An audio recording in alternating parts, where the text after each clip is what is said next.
The Summer Solstice by Nick Juaquin. The Moritas were spending St. John's Day with the children's grandfather, whose feast day it was. Donna Lupin awoke, feeling faint with the heat, a sound of screaming in her ears. In the dining room, the three boys, already attired in their holiday suits, were at breakfast and came crowding around her, talking all at once. "How long you have slept, Mama? We thought you were never getting up. Do we leave at once, huh? Are we going now? Hush, hush, I implore you. Now look, your father has a headache, and so have I. So be quiet this instant, or no one goes to grandfather." Though it was only 7 by the clock, the house was already a furnace, the windows dilating with the harsh light and the air already burning with the immense, intense fever of noon. She found the children's nurse working in the kitchen. "And why is it you who are preparing breakfast? Where is Amada?" But without waiting for an answer, she went to the back door and opened it, and the screaming in her ears became wild screaming in the stables across the yard. "Oh my God!" She groaned and, grasping her skirts, hurried across the yard. In the stables Entoi, the driver, apparently deaf to the screams, was hitching the pair of piebald ponies to the coach. "Not the closed coach, Entoi. The open carriage!" shouted Donna Lupin as she came up. "But the dust, Senora, I know, but better to be dirty than to be boiled alive. And what ails your wife, eh? Have you been beating her again?" "Oh no. Senora, I have not touched her." "Then why is she screaming? Is she ill?" "I do not think so." "But how do I know?" "You can go and see for yourself, Senora. She is up there." When Donna Lupin entered the room, the big half-naked woman, sprawled across the bamboo bed, stopped screaming. Donna Lupin was shocked. "What is this, Amada? Why are you still in bed at this hour? And in such a posture? Come, get up at once. You should be ashamed." But the woman on the bed merely stared. Her sweat-beaded brows contracted, as if in an effort to understand. Then her face relaxed, her mouth sagged open humorously, and, rolling over on her back and spreading out her big soft arms and legs, she began noiselessly quaking with laughter, the mute mirth jerking in her throat, the moist pile of her flesh quivering like brown jelly.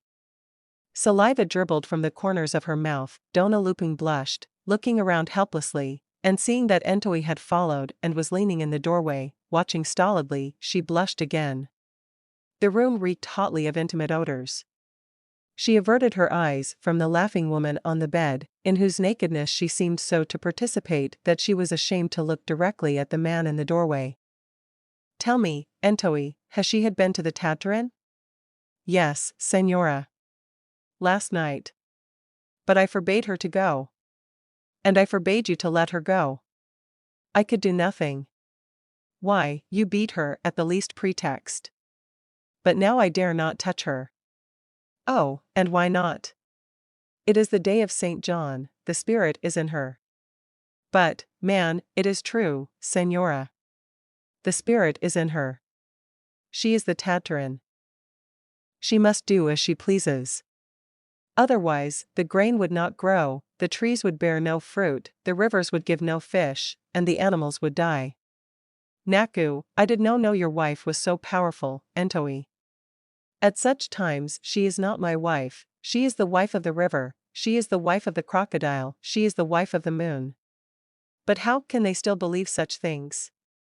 demanded Donna Lupin of her husband as they drove in the open carriage through the pastoral countryside that was the Arrabal of Paco in the 1850s. Don Peng darted a sidelong glance at his wife, by which he intimated that the subject was not a proper one for the children, who were sitting opposite, facing their parents. Don Peng, drowsily stroking his mustaches, his eyes closed against the hot light, merely shrugged. "And you should have seen that Entoi," continued his wife. "You know how the brute treats her, she cannot say a word but he thrashes her. But this morning he stood as meek as a lamb while she screamed and screamed. He seemed actually in awe of her, do you know, actually afraid of her. Oh, look, boys, here comes the St. John," cried Donna Lupin, and she sprang up in the swaying carriage, propping one hand on her husband's shoulder while the other she held up her silk parasol. "And here come the men with their St. John!" cried voices up and down the countryside. People in wet clothes dripping with well water, ditch water and river water, came running across the hot woods and fields and meadows, brandishing cans of water, wetting each other uproariously, and shouting San Juan!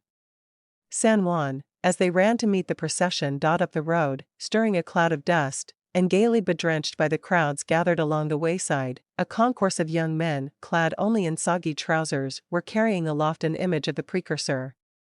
Their teeth flashed white in their laughing faces, and their hot bodies glowed crimson as they pranced past, shrouded in fiery dust, singing and shouting and waving their arms. The St. John riding swiftly above the sea of dark heads and glittering in the noon sun, a fine, blonde, heroic St. John, very male, very arrogant, the Lord of Summer indeed, the Lord of Light and Heat, erect and godly virile above the prone and female earth, while the worshippers danced and the dust thickened and the animals reared and roared and the merciless fires came raining down from the skies, the relentlessly upon field and river and town and winding road, and upon the joyous throng of young men against whose uproar a couple of seminarians in muddy cassocks vainly intoned the hymn of the noon God, that we, thy servants, in chorus may praise thee, our tongues restore us. But Dona Lupin, standing in the stopped carriage, looking very young and elegant in her white frock, under the twirling parasol, stared down on the passing male horde with increasing annoyance. The insolent man-smell of their bodies rose all about her, wave upon wave of it, enveloping her, assaulting her senses, till she felt faint with it and pressed a handkerchief to her nose. And as she glanced at her husband and saw with what a smug smile he was watching the revelers, her annoyance deepened. When he bade her sit down because all eyes were turned on her, she pretended not to hear, stood up even straighter, as if to defy those rude creatures flaunting their manhood in the sun. And she wondered peevishly what the braggarts were being so cocky about. For this arrogance, this pride, this bluff male health of theirs was, she told herself, founded on the impregnable virtue of generations of good women. The boobies were so sure of themselves, because they had always been sure of their wives. All the sisters being virtuous, all the brothers are brave, thought Dona Lupin, with a bitterness that rather surprised her. Women had built it up, this poise of the male. Ah, and women could destroy it, too. She recalled, vindicatively, this morning's scene at the stables, Amata naked and screaming in bed while from the doorway her lord and master looked on in meek silence. And was it not the mystery of a woman in her flowers that had restored the tongue of that old Hebrew prophet? "Look, Lupin, they have all passed now," Don Pang was saying. "Do you mean to stand all the way?" She looked around in surprise and hastily sat down. The children tittered, and the carriage started. "Has the heat gone to your head, woman?" asked Don Pang, smiling. The children burst frankly into laughter. Their mother colored and hung her head. She was beginning to feel ashamed of the thoughts that had filled her mind. They seemed improper, almost obscene, and the discovery of such depths of wickedness in herself appalled her. She moved closer to her husband to share the parasol with him. "And did you see our young cousin Guido?" he asked. "Oh, was he in that crowd?" A European education does not seem to have spoiled his taste for country pleasures. "I did not see him." He waved and waved. "The poor boy. He will feel hurt." "But truly, Pang, I did not see him." "Well, that is always a woman's privilege." But when that afternoon, at the grandfather's, the young Guido presented himself, properly attired and brushed and scented, Dona Lupin was so charming and gracious with him that he was enchanted and gazed after her all afternoon with enamored eyes. This was the time when our young men were all going to Europe and bringing back with them, not the age of Victoria, but the age of Byron. The young Guido knew nothing of Darwin and evolution, he knew everything about Napoleon and the Revolution. When Dona Lupin expressed surprise at his presence that morning in the St. John's crowd, he laughed in her face. "But I adore these old fiestas of ours. They are so romantic. Last night, do you know, we walked all the way through the woods, I and some boys, to see the procession of the Tatarin. And was that romantic too? Asked Dona Lupin. It was weird. It made my flesh crawl. All those women in such a mystic frenzy. And she, who was the Tatarin last night, she was a figure right out of a flamenco. I fear to disenchant you, Guido, but that woman happens to be our cook. She is beautiful. Our Amata beautiful? But she is old and fat. She is beautiful, as that old tree you are leaning on is beautiful, calmly insisted the young man, mocking her with his eyes. They were out in the buzzing orchard. Among the ripe mangoes, Dona Lupin seated on the grass, her legs tucked beneath her, and the young man sprawled flat on his belly, gazing up at her, his face moist with sweat. The children were chasing dragonflies. The sun stood still in the west. The long day refused to end. From the house came the sudden roaring laughter of the men playing cards. Beautiful. Romantic. Adorable. Are those the only words you learned in Europe? Cried Dona Lupin, feeling very annoyed with this young man whose eyes adored her one moment and mocked her the next. Ah, I also learned to open my eyes over there, to see the holiness and the mystery of what is vulgar. And what is so holy and mysterious about the Tatarin, for instance? I do not know. I can only feel it. And it frightens me. Those rituals come to us from the earliest dawn of the world. And the dominant figure is not the male, but the female. But they are in honor of St. John. What has your St. John to do with them?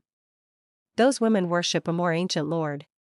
Why, do you know that no man may join those rites unless he first puts on some article of women's apparel and what did you put on, Guido? How sharp you are. Oh, I made such love to a toothless old hag there that she pulled off her stocking for me. And I pulled it on, over my arm, like a glove. How your husband would have despised me. But what on earth does it mean? I think it is to remind us men that once upon a time you women were supreme and we men were the slaves. But surely there have always been kings? Oh, no. The queen came before the king, and the priestess before the priest. And the moon before the sun. The moon? Who is the lord of the women? Why? Because the tides of women, like the tides of the sea, are tides of the moon. Because the first blood, but what is the matter, Lupe? Oh, have I offended you? Is this how they talk to decent women in Europe? They do not talk to women, they pray to them, as men did in the dawn of the world. Oh, you are mad. Mad. Why are you so afraid, Lupe? I afraid? And of whom? My dear boy, you still have your mother's milk in your mouth. I only wish you to remember that I am a married woman. I remember that you are a woman, yes. A beautiful woman. And why not? Did you turn into some dreadful monster when you married? Did you stop being a woman? Did you stop being beautiful? Then why should my eyes not tell you what you are, just because you are married? Ah, this is too much now. Cried Dona Lupin, and she rose to her feet. Do not go, I implore you. Have pity on me. No more of your comedy, Guido. And besides, where have those children gone to? I must go after them. As she lifted her skirts to walk away, the young man, propping up his elbows, dragged himself forward on the ground and solemnly kissed the tips of her shoes. She stared down in sudden horror, transfixed, and he felt her violent shudder. She backed away slowly, still staring, then turned and fled toward the house. On the way home that evening, Don Peng noticed that his wife was in a mood. They were alone in the carriage, the children were staying overnight at their grandfather's. The heat had not subsided. It was heat without gradations, that knew no twilights and no dawns, that was still there, after the sun had set, that would be there already, before the sun had risen. Has young Guido been annoying you? Asked Don Peng. Yes. All afternoon.